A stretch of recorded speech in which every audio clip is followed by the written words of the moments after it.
PCC working president Jaggareddy గారు first వాళ్ళతో మాట్లాడే ప్రయత్నం చేద్దాం. Hello sir. సార్ చెప్పండి, నిన్న ఒక ప్రముఖ ఛానల్లో ఇంటర్వ్యూలో కేసీఆర్ చాలా హాట్ కామెంట్స్ చేయడం జరిగింది. దానిపైన మీరు ఎవరు స్పందించట్లేదు, చాలా కామెంట్స్ చేశారు. కాంగ్రెస్ నాయకులకు బుర్ర లేదు అంటున్నారు. బుర్ర తక్కువ వాళ్ళ సార్ మీరు కాంగ్రెస్ నాయకులంతా? అంటే కేసీఆర్ తనొక రాజకీయ సీనియర్ నాయకుడని, అట్లాగే ఇంత పెద్ద అనుభవం ఉన్న నాయకుడు తను నోరు కంట్రోల్ లేకుండా మాట్లాడడము, ఆ మాటలే ఈరోజు పిసిసి సీఎం రేవంత్ రెడ్డి గారు కేసీఆర్ గారిని తిట్టడానికి కారణం అదే. ఎందుకు తిడుతున్నాడు అట్లా రేవంత్ రెడ్డి గారు అంటే, అన్కంట్రోల్ లాంగ్వేజ్ అండ్ అన్కంట్రోల్ అంటే తిట్టడము, అంటే భాషను తను పద్ధతి ప్రకారము మాట్లాడకుండా ఈ ఇప్పుడు మీరు అన్నారు అలాంటి పదాలు వాడడంతో, అందుకే రేవంత్ రెడ్డి గారు ఆనాడు ముఖ్యమంత్రి హోదాలో ఇలాంటి ఈ తిట్ల సాంప్రదాయం తీసుకొచ్చిన కేసీఆర్ గారికి అలాంటి సాంప్రదాయంలో అలవాటు పరిచిన అదే సిస్టాన్ని రేవంత్ రెడ్డి గారు అందుకే ఆ రకంగా మా ప్రతిపక్ష నాయకుడు కేసీఆర్ గారు తిట్టడం జరుగుతుంది. కాబట్టి ఇప్పుడు పరిపాలన పరంగా ఏదన్నా రాజకీయ విమర్శలు ఉంటే మాట్లాడాలి.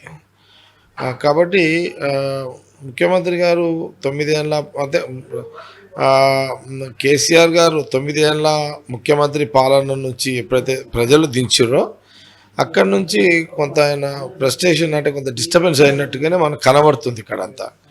అందుకే కొంత అన్కంట్రోల్ సిస్టంలో అన్కంట్రోల్గానే కొంత కేసీఆర్ గారు మాట్లాడుతున్నట్టుగానే మనకు చాలా స్పష్టంగా కనబడుతుంది అంతా కూడా. మీ నియోజకవర్గం సంబంధించి ఇప్పుడు ఏదైతే క్యాండిడేట్ ఎవరైతే ఉన్నారో నీలం మధు, అసెంబ్లీ ఎన్నికలలో పనికిరానోడు పార్లమెంట్ ఎన్నికల పనికొస్తాడు అని చెప్పేసి క్యాడర్ వాళ్ళకు ఇచ్చిందా? అది చర్చ కాదు, క్యాండిడేట్ అయిపోయింది, అది వదిలేండి, నిన్నటి వదిలేసి. ఎన్ని ఓట్ల ఎంత మెజార్టీతో గెలవబోతున్నారు? గెలుపు ముఖ్యము, గెలవడానికి అభ్యర్థి ట్రై చేస్తున్నాడు.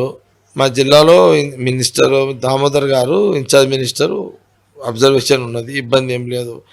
ఆ సీట్ 25 తర్వాత గెలవాల్సిన పరిస్థితి మాకున్నది. 25 years 25 ఏళ్ళు అయింది, గ్యాప్ వచ్చింది. ఆనాడు బాగారెడ్డి గారు ఇందిరాగారి తర్వాత మళ్ళీ అక్కడ కాంగ్రెస్ రాలే. పట్టున్న స్థానం కదా భావిస్తారు కదా, మీరు ఎవరిని పోటీ అనుకుంటున్నారు? అంటే కాంగ్రెస్ వర్సెస్ బీఆర్ఎస్ఏ ఉంటుంది. కాంగ్రెస్ థర్డ్లో ఉంటుంది, ఏదన్నా బీఆర్ఎస్ కాంగ్రెస్ బీఆర్ఎస్ మధ్యలో ఉంటుంది. మొత్తం మీద మీ పార్టీ గెలవబోతుంది మీ స్థానంలో? మా స్థానంలో గెలిపించుకోవాలి, గెలవాలి, దానికి అందరూ కూడా కష్టపడుతున్నాము. గెలిపించుకునే దాంట్లో మా ప్రయత్నం లోపం లేకుండా అందరం కూడా గట్టిగా పనిచేస్తున్నాం. గెలవాలి, గెలిపించుకుంటాము. ఓకే. ఇది మొత్తానికి 9 ఏళ్ళు అధికారంలో ఉండి బీఆర్ఎస్ నాయకులంతా కూడా మతి భ్రమించి మాట్లాడుతున్నారు. ప్రస్తుతం వాళ్ళు ఏం చేస్తున్నారో వాళ్ళే అర్థం కాని పరిస్థితుల్లో ఉండి వాళ్ళు మాట్లాడుతున్న పరిస్థితి కనబడుతుంది. మేము ప్రజాపాలన చేయాలని డిసైడ్ అయ్యాం, వాళ్ళ విమర్శలకు మేము స్పందించాము అని చెప్పేసి జగ్గారెడ్డి చెప్తున్న పరిస్థితి కనబడుతుంది. కెమెరా పర్సన్ శ్రీకాంత్, భవిత, న్యూస్ 365.